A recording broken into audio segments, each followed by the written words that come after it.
Assalamualaikum warahmatullahi wabarakatuh.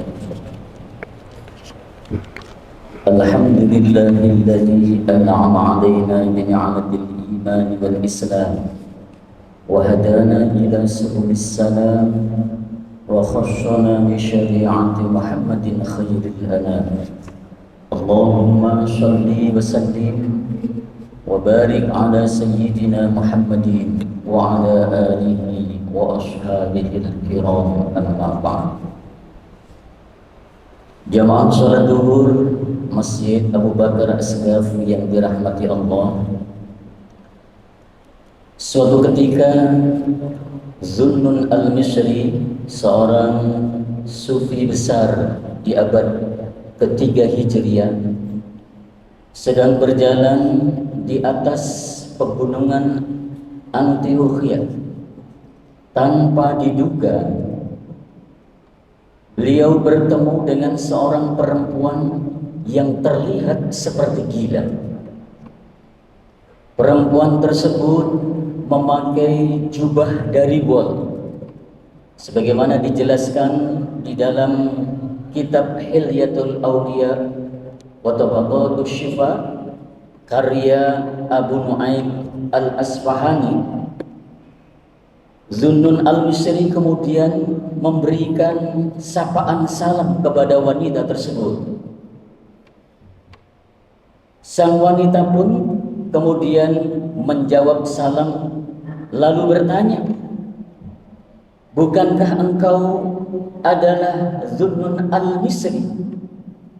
Mendengar perkataan itu, kemudian Zunnun kaget. Lalu dia berkata, "Semoga Allah mensejahterakan." Terus bertanya, "Bagaimana engkau tahu bahwa aku ini adalah Zunnun Al-Misri?"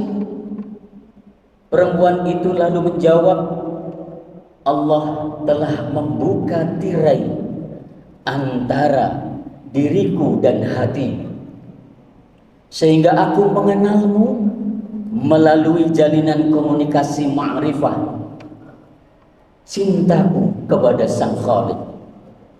Setelah wanita itu menjelaskan kepada Zunnun Al-Misri, lalu ia berkata lagi, "Bolehkah aku bertanya tentang satu hal?"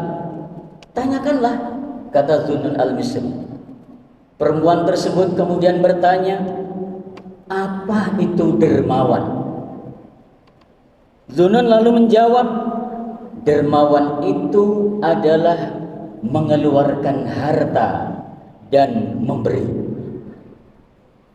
Mendengar jawaban Zunnun, wanita tersebut langsung berkata, "Ini kan kedermawanan dunia. Lalu bagaimana dengan kedermawanan dalam agama?" Zunnun lalu menjawab, "Bersegera menuju ketaatan kepada Allah." Perempuan tersebut kembali bertanya, "Kalau begitu, jika engkau bersegera menuju jalan ketaatan kepada Allah, apa engkau masih berharap imbalan atas ketaatanmu kepadanya?" Zunnun pun menjawab, "Iya, karena Allah itu menjanjikan 10 kali lipat." Jamaah salat zuhur yang dirahmati Allah, perempuan tersebut kemudian menasihati Zunnun Al-Misri, "Mintalah agar ketentuan tersebut dihapus, didelet dalam agama. Ini ketentuan yang buruk dalam agama. Bersegera menuju ketaatan kepada Allah itu harus dilakukan tanpa syarat, tidak perlu meminta imbalan kepadanya." Jamaah salat zuhur rahimakumullah, manusia beribadah kepada Allah selalu mengharap imbalan. Bahkan tidak jarang beribadah atau mendekatkan diri kepada Allah saat ada butuhnya saja. Namun apa yang terjadi pada Zunnun Al-Misri ketika memberikan jawaban kepada perempuan tersebut tentu sangat mengejutkan. Oleh karena itu, hendaknya manusia menjauhkan sikap bergantung kepada amalnya sendiri.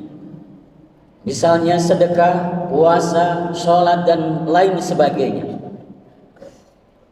Kita harus menggantungkan keyakinan kita ini hanya kepada Allah Subhanahu wa ta'ala.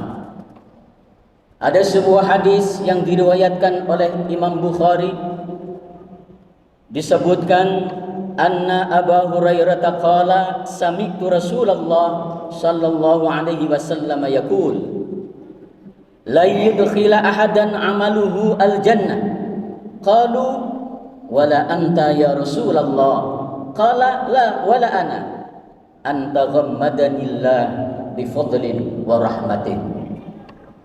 Sesungguhnya Abu Hurairah berkata, ia mendengar Rasulullah sallallahu alaihi wasallam bersabda, amal seseorang tidak akan memasukkan seseorang ke dalam surga. Engkau juga tidak, wahai ya Rasul? Tanya beberapa sahabat, kemudian beliau menjawab, aku pun tidak. Itu semua hanyalah karena karunia dan rahmat Allah Subhanahu wa ta'ala. Hadis di atas menunjukkan sesungguhnya amal bukanlah sesuatu yang akan memberikan garansi kepada kita semuanya untuk masuk surga. Karena surga akan diberikan kepada mereka yang diridhai dan dikehendaki oleh Allah Subhanahu wa ta'ala.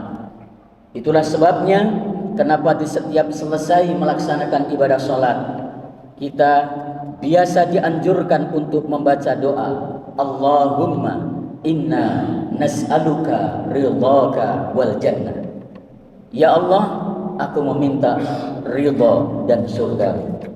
Mudah-mudahan secuil kisah ini dapat mencerahkan kita semuanya bahwa jangan bergantung pada amal yang kita lakukan, tetapi bergantunglah kepada Allah Subhanahu wa ta'ala. Terima kasih. Hadanallahu wa iyyakum ajma'in. Wassalamualaikum warahmatullahi wabarakatuh.